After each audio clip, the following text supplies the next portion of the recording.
जय श्री कृष्ण, जय माताजी। मारा वाला दर्शक मित्रों ने रेखा रादड़ियाना स्नेह भर्या नमस्कार। मित्रों, આપણે પવિત્ર શ્રાવણ મહિનો ચાલી રહ્યો છે અને આપણે અમરેલીની આજુબાજુમાં જે મહાદેવના મંદિર છે આપણે એમના દર્શન કરી રહ્યા છીએ। તો આજે આપણે દર્શન કરવાના છીએ જીવન મુક્તેશ્વર મહાદેવના। જે જીવન મુક્તેશ્વર મહાદેવનું મંદિર રેલવે સ્ટેશન રોડ પર આવેલું છે। એક્ઝેક્ટ રેલવે સ્ટેશનની સામે જીવન મુક્તેશ્વર મહાદેવનું મંદિર છે। તો ચલો જઈએ આપણે જીવન મુક્તેશ્વર મહાદેવના દર્શન કરીએ અને તેમના પૂજારી સાથે આપણે તેમનો ઇતિહાસ અને મહાદેવનું આપણે મહત્વ જાણીશું।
મિત્રો આપણે જીવન મુક્તેશ્વરના દર્શન કર્યા.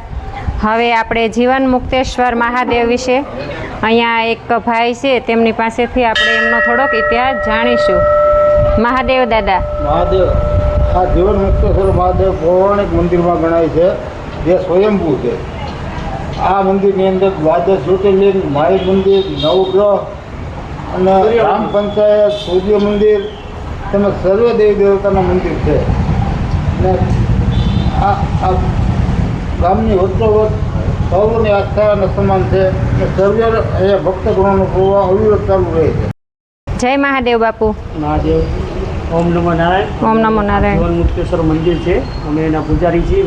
મારું નામ છે ઉદય ભારતી ગોસાઈ અને આ રેલવે સ્ટેશન, અમરેલી શહેરમાં રેલવે સ્ટેશનની સામે પૌરાણિક મંદિર છે જીવન મુક્તેશ્વર મહાદેવ, અને એક યાત્રાનું સ્થળ છે. આ મંદિરમાં પંચદેવ છે, દ્વારદશ જ્યોતિર્લિંગ મંદિર છે કે દ્વારદશ જ્યોતિર્લિંગ મંદિર લગભગ ક્યાંય સૌરાષ્ટ્રમાં કે નહીં પણ આખા ગુજરાતમાં ક્યાંય નથી એવું દ્વારદશ જ્યોતિર્લિંગ 12 જ્યોતિર્લિંગ મંદિર છે. માય મંદિર છે, સૂર્ય મંદિર છે, પંચદેવની સ્થાપના છે, નવગ્રહ છે, અને હરેક ઉત્સવ, ગણપતિ ઉત્સવ, નવરાત્રિ, જન્માષ્ટમી બધા ઉત્સવો ઉજવાય છે. શિવરાત્રિ. મહાદેવ. આ મંદિરનું નામ જીવન મુક્તેશ્વર મંદિર છે. પૂજારી શ્રી સવારમાં વહેલા શ્રાવણ મહિનામાં બપોરે 12 વાગે અને અત્યારે સારી રીતે ભગવાનની સેવા અને પૂજા આરતી કરે છે. અહીં આવી એટલે એકદમ શાંતિ પ્રાપ્ત થાય. ભગવાન શ્રી મહાદેવની સાનિધ્યમાં આપણે આવીએ એટલે દર્શન કરીએ.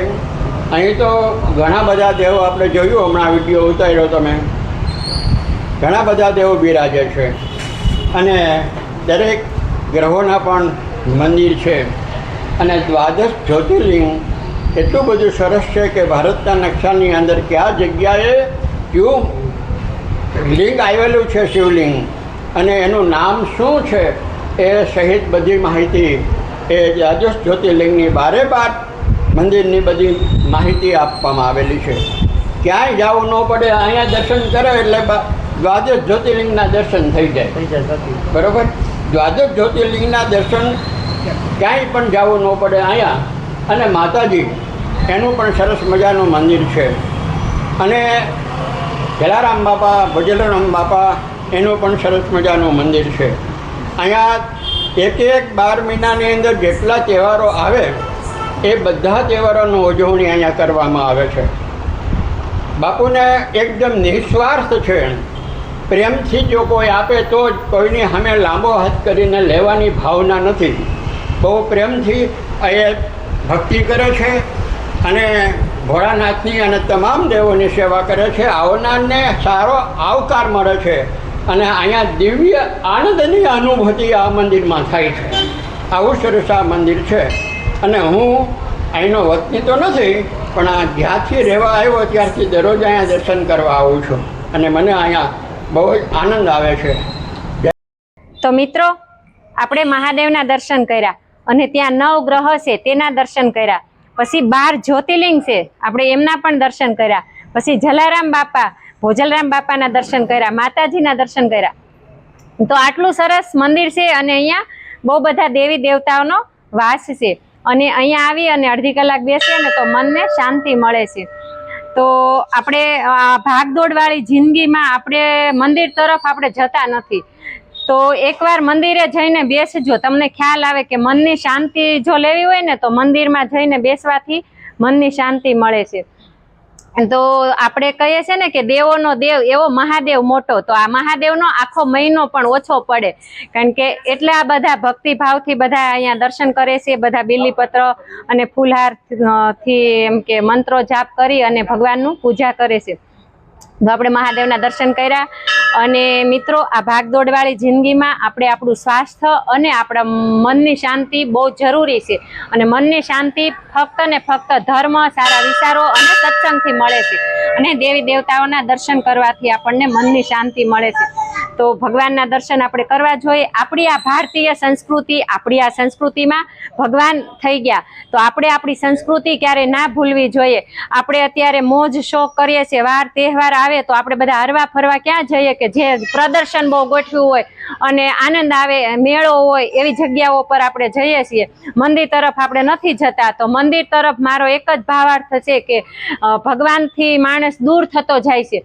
તો વાર તહેવાર કમસે કમ આપણે રોજે મંદિરે ન જઈએ તો કાંઈ નહીં, પણ જ્યારે કોઈ વાર સારો વાર આવે કે આપણો કોઈનો બર્થડે હોય અથવા કંઈ તહેવાર આવતો હોય તો આપણે ભગવાનને દર્શન કરવા જોઈએ. ભગવાનને થેન્ક યુ કહેવા જવું જોઈએ કે ભગવાન તે મને મનુષ્ય દેહ આપ્યો છે, તો હું ભગવાન તને ગમે એવું હું મારું જીવન બનાવીશ. ભગવાનને આપણે ફૂલ ચડાવીએ છીએ, બીલીપત્ર ચડાવીએ છીએ, ભગવાનને આખા ઢાંકી દઈએ છીએ. ભગવાન કે દેખાય ને એટલા પુષ્પ અને બીલીપત્ર આપણે ચડાવીએ છીએ, પણ શું એનાથી ભગવાન ખુશ થતો હશે? ભગવાન ખુશ એનાથી થાય કે તમે કોઈ ગરીબને મદદ કરો, કોઈ દુઃખી માણસને મદદ કરો, કોઈના દુઃખમાં ભાગીદાર બનો અને તમારું જીવન પુષ્પ તમે એવી રીતનું જીવન જીવો કે ભગવાનને પણ આનંદ થાય કે નહીં, મેં મારા દીકરાને પૃથ્વી ઉપર મોકલ્યો છે તો એ ખરેખર જીવન જીવે છે. તો આપણે ખરેખર આપણું જીવન પુષ્પ ખીલવીને ભગવાનને પ્રભુ શરણે ધરવું જોઈએ એમ. તો અને ભગવાનના દર્શન કરી અને બહાર બધા ઓટે બેસે છે. તો શા માટે બેસે છે? તો ત્યાં બેસી અને આંખો બંધ કરી અને ફરીવાર ભગવાનના દર્શન કરે છે. જો તમે ફરીવાર ભગવાનના દર્શન તમને નો દેખાતા હોય બંધ આંખે, તો તમારે ફરીવાર દર્શન કરવા જવાનું હોય. એટલા માટે ઓટલામાં બહાર આવી અને ઓટે 5 મિનિટ આંખો બંધ કરી અને બેસવાનું હોય છે. અને જો તમને આંખો બંધ કરીને ભગવાનના દર્શન થતા હોય ને તો આપણા મનમાં અહમ કે કોઈ એવા વિચારો લઈને આપણે ભગવાન પાસે જઈએ છીએ, જેથી કરી અને આપણે ભગવાનને જોઈ નથી શકતા. જો ભગવાનના ખરેખર દર્શન આપણે કર્યા હોય ને તો ભગવાનને કેવો શણગાર સજ્યો છે, કેવા ફૂલ ભગવાનને ચડાવ્યા છે, તે બધું આપણે બંધ આંખો કરીને બેસીએ ને તો તે આપણને બધું દેખાય છે. બસ હું રેખા રાદડિયા યુટ્યુબ ચેનલ બનાવી છે અને હું મારા વિચારો યુટ્યુબના માધ્યમથી, ડિજિટલ માધ્યમથી, મોબાઈલના માધ્યમથી તમારા સુધી પહોંચાડું છું. એનો મને ખૂબ આનંદ છે. ભગવાન બધાને સ્વસ્થ રાખે, સુખી રાખે અને તંદુરસ્ત રાખે એવી જીવન મુક્તેશ્વર મહાદેવને પ્રાર્થના કરીએ. જય માતાજી.